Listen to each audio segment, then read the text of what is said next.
बदनाम हो।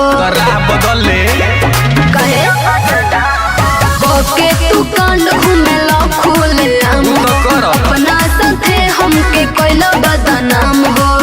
सुना हमार बतिया लो मान ऐसे घटेला नसान जैसे देखेला नो बड़ रंगदार के। कबू पड़े ना जरूरत हथियार के जब साथे रहीला यार के। कबू पड़े ना जरूरत हथियार के जब साथे रहीला यार के। ठीक है बाबा साथे रहीला यार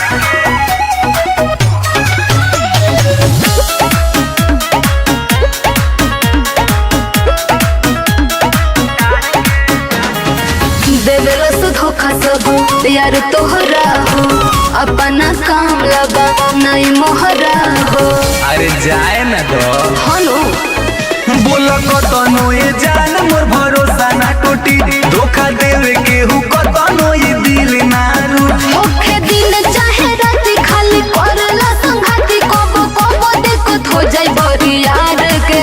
कबू पड़े ना जरूरत हथियार के जब साथे रहीला यार के। कबू पड़े ना जरूरत हथियार के जब साथे रहीला यार के। तो देखो ते बानी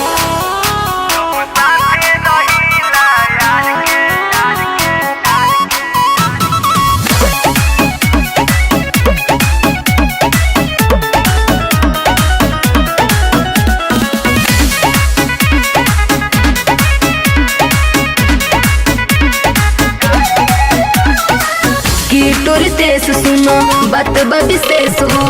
तोहरा के सुर सम झाई हर में सुहो। सुशांत बानू लइके मानत रे। ये हो पहिला प्यार परिवार खातिर बा अरे दूसरे में जिगरी यार खातिर बा।